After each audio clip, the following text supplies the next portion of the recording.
Hey guys, welcome back to my channel earning Tanu. So यहाँ पे हम करने वाले हैं chapter 2 sorting materials into groups. Already मैंने चैप्टर 1 का वीडियो बनाया है, अगर आपने नहीं देखा है तो आप देख सकते हो। शॉर्टिंग मटेरियल्स इनटू ग्रुप्स मतलब क्या होता है, यहाँ पे एक ऑब्जेक्ट्स जो होते हैं वो डिफरेंट होते हैं, उनका साइज डिफरेंट होता है, उनका कलर डिफरेंट होता है, उनकी प्रॉपर्टीज डिफरेंट होती हैं। ओके, सो हम क्या करेंगे, उनको अलग अलग ग्रुप में डिवाइड करेंगे।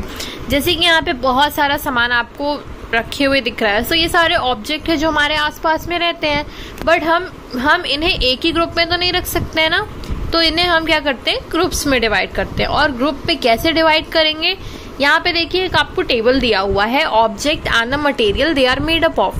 तो किस मटेरियल से वो बना हुआ है उसको हम एक वाले में रख सकते हैं। अब जैसे प्लेट फॉर एग्जाम्पल है, तो प्लेट तो बहुत सारी चीज़ों की बन सकती है, स्टील की भी बन सकती है, ग्लास की बन सकती है, प्लास्टिक की बन सकती है, इवन मतलब काफ़ी चीज़ों की ये बन सकती है। ठीक है, पेन हो गया, प्लास्टिक का बन सकता है, मेटल का बन सकता है। ऐसे ही यहाँ पे वुड से क्या बनेगा, अब वुड से आपकी chair, table, plug, bullock cart हो गया, व्हील्स हो गए, पेपर से बुक्स, नोटबुक यहाँ पे आपको फिल करने के लिए बोला गया, लेदर से बैग हो गए, शूज आपके मतलब बूट्स हो गए। ठीक है, प्लास्टिक से क्या क्या चीजें बन जाती हैं, चेयर हो गया, टेबल बन सकता है, कॉटन से क्या क्या बन रहा है, सो यहाँ पे आपको फिल करना रहेगा।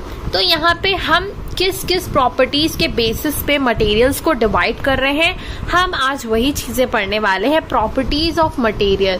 सो सबसे पहले हम प्रॉपर्टीज ऑफ मटेरियल, सबसे पहले हम कैसे डिसाइड कर सकते हैं कि वो मटेरियल कैसा है, तो हम सबसे पहले उसे देखेंगे, मतलब कि अपीयरेंस मतलब क्या होता है उसको देख के बताना।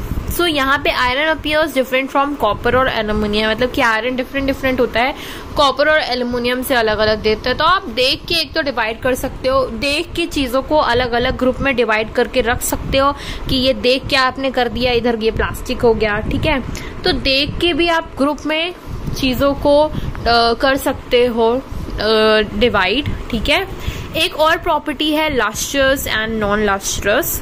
लस्ट्रस मतलब क्या होते हैं कि चमकने वाले, आप देख रहे हो ये चीज चमक रही है, तो चमकने वाली चीजों को एक साइड कर दिया, मतलब शाइनी ऑब्जेक्ट्स जो होते हैं वो लस्ट्रस हो गया, लस्ट्रस ऑब्जेक्ट को एक साइड कर लिया। अब नॉन शाइनी क्या होते हैं, नॉन लस्ट्रस एक साइड कर लिया, मतलब कि नॉन शाइनी वाले एक साइड कर लिए। तो मटेरियल्स को किस बेसिस पे डिवाइड हमने किया, यहाँ पे शाइनी अपीयरेंस के बेसिस पे डिवाइड कर लिया। तो ये होता है आपका एक प्रॉपर्टी। अब नेक्स्ट यहाँ पे आता है हार्डनेस मतलब क्या होता है, बहुत ज्यादा कठोर कोई चीज हो जो इजिली कॉम्प्रेस ना हो, और हार्डनेस का उल्टा क्या हो जाएगा, सॉफ्ट। तो हम चीजों को डिवाइड कर रहे हैं on the basis of hard और सॉफ्ट। जैसे कि सॉफ्ट में फॉर एग्जांपल हम अगर ले ले तो कॉटन हो गया, स्पॉन्ज हो गया, अगर हम हार्ड में ले ले तो वुड हो गया, प्लास्टिक हो गया, ये सारी चीजें हो गई। ठीक है, तो यहाँ पे आप इस बेसिस पे भी डिवाइड कर सकते हो। इन appearance can have different properties, जैसे कि लस्टर्स के बेसिस पे, हार्डनेस के बेसिस पे, और हम देख के बता सकते हैं कोई चीज रफ है, स्मूथ है, तो उस बेसिस पे भी हम मटेरियल को हमने डिवाइड कर दिया। अब एक और प्रॉपर्टी आती है आपकी जो सॉल्युबल और इनसॉल्युबल। सॉल्युबल मतलब क्या होता है, यहाँ पे आप पिक्चर देख के समझ सकते हो, हमने यहाँ पे 2 बीकर लिए हैं, हमने दोनों बीकर में अलग अलग सोल्यूशन आपने डाल दिया है, डिफरेंट आपका सोल्यूशन इसमें बना हुआ है।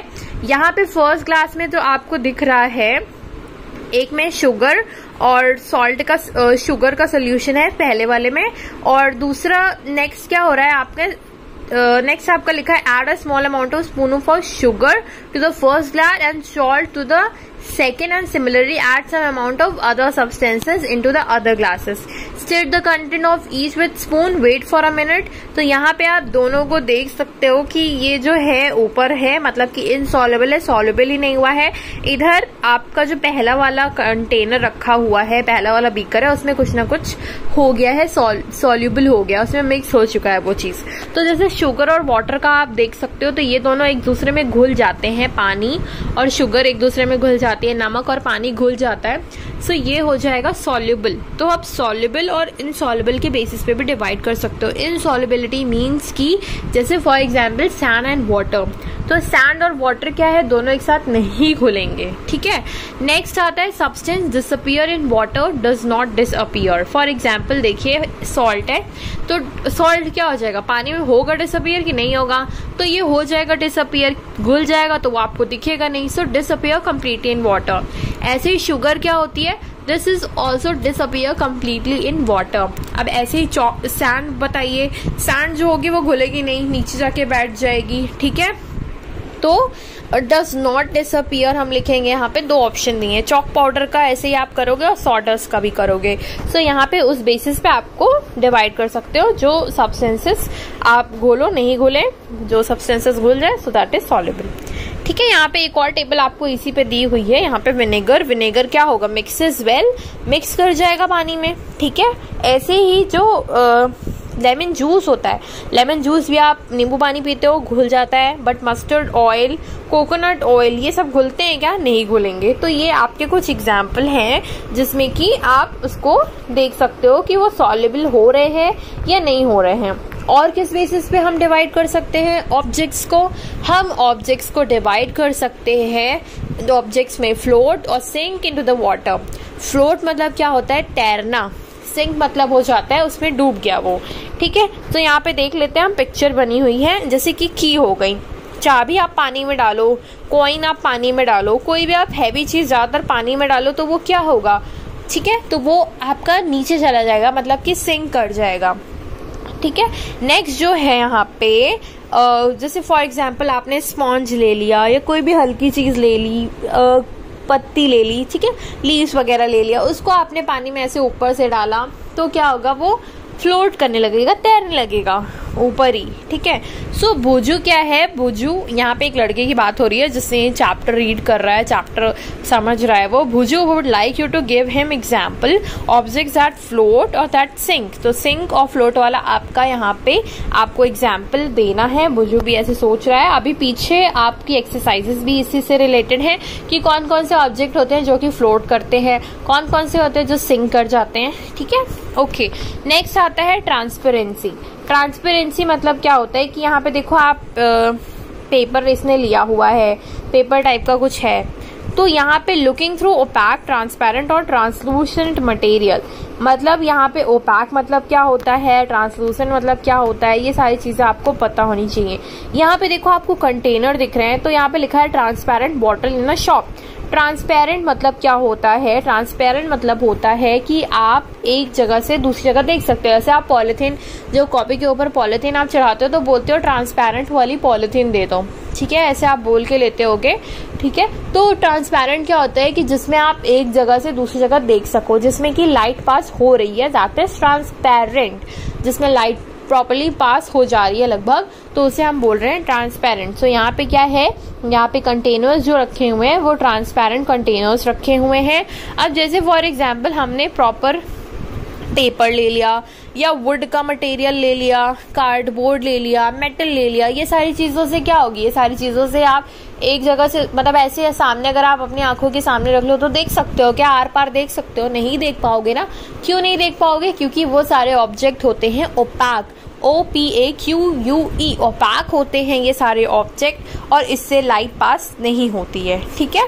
अब नेक्स्ट जो है, do we find that we group all materials objects without any confusion as either opaque or transparent. क्या आप डिवाइड कर सकते हो ओपैक और ट्रांसपेरेंट के बेसिस पे। अब यहाँ पे कुछ ऑब्जेक्ट जो होते हैं, जैसे कि फॉर एग्जांपल ट्रांसलूसेंट मतलब क्या होता है, ट्रांसलूसेंट मतलब होता है the material through which light which object can be seen but not clearly, मतलब कि आप देख सकते हो बट प्रॉपरली क्लियर आप नहीं देख सकते हो। जैसे कि आप बटर पेपर ले लो, बटर पेपर से अगर आप इधर उधर देखना चालू करोगे तो क्या होगा, आपको सही से नहीं दिखाई देगा, ठीक है, मतलब क्लियर नहीं दिखाएगा, एकदम ब्लरी ब्लरी आपको दिखाई देगा, तो ये हो जाता है आपका ट्रांसलूसेंट।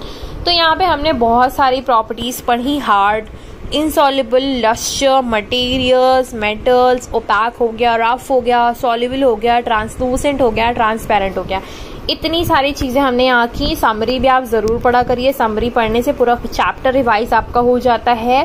इसके बाद आप क्वेश्चन पे आया करिए। यहाँ पे फर्स्ट एक्सरसाइज का क्वेश्चन है, name 5 objects which can be made from would. Would say कौन कौन सी चीजें बनी हुई होती हैं। तो आप आसपास देख के विंडो हो गया, चेयर हो गया, डोर हो गया, बेड हो गया, ये सारी चीजें आप अपने हिसाब से कर सकते हो। ठीक है, अब select those objects from the following which shine. Shine कौन कौन से करेंगे, आपको उसको क्या करना है, सेलेक्ट करके यहाँ नीचे लिख देना है। ओके, नेक्स्ट थर्ड वाले में हमें मैच करना है कि बुक जैसे कि फॉर एग्जांपल पेपर से बना हुआ रहता है, ठीक, टम्बलर किससे बना हुआ रहता है, प्लास्टिक हो गया, चेयर हो गई, आप प्लास्टिक से भी हो सकती है, वुड से भी हो सकती है, अब टॉय आपका प्लास्टिक से भी हो सकता है यहाँ पे, और टॉय वुड से भी हो सकता है, ऐसा तो है नहीं कि वो नहीं बन सकता। टम्बलर आप ग्लास से भी कर सकते हो, ठीक है। शूज हो गया, लेदर से हो सकता है। तो जो आपको प्रॉपर लगेगा आप उससे मैच कर सकते हो। अदरवाइज हम ऐसा नहीं है कि चेयर वुड और प्लास्टिक दोनों की हो सकती है, तो आपको जो बेटर ऑप्शन लगेगा जिसमें कि सारे के सारे अच्छे से मैच हो जा रहे हैं आप उससे मैच करोगे। ठीक है, नेक्स्ट यहाँ पे कुछ ट्रू एंड फॉल्स के क्वेश्चन है। Stone is transparent while glass is opaque. तो स्टोन ट्रांसपेरेंट होता है क्या? नहीं, ट्रांसपेरेंट नहीं होता है। स्टोन तो ओपैक होता है ना। ग्लास आपका ट्रांसपेरेंट होगा, जैसे कि आपने ग्लास वाले ऊपर कंटेनर्स देखे थे। ठीक है, तो ये सारी चीजें आपकी हैं, आपको ये क्वेश्चंस लगा लेने हैं। जैसे मैंने आपको बताया था, क्वेश्चन अभी पीछे आएगा 6 वाला क्वेश्चन, जैसे आप रीड कर सकते हो। List all items known to you that float on water, check and see if they will float on oil or kerosene. तो ये सारी चीजें आपको करनी है क्वेश्चंस, और अच्छे से आपको चैप्टर पढ़ना चाहिए, अच्छे से रिवाइज करना चाहिए हर एक चीज। सो आई होप आपको ये चीजें समझ में आई होंगी, जितनी भी मैंने चीजें आपको बताई, और जितने भी हाईलाइटेड पॉइंट्स इसमें रहते हैं सिर्फ आपको उतना ही समझना रहता है, और उतना अगर आप समझ लोगे तो सारी चीजें आपको समझ में आ जाएंगी। सो आप हेडिंग वाइज चैप्टर अगर पढ़ना स्टार्ट कर दोगे तो आपके लिए बहुत ज्यादा ईजी हो जाएगा। Okay, so students, don't forget to subscribe to my channel and like to my video and share with your friends also. Thank you. Bye bye.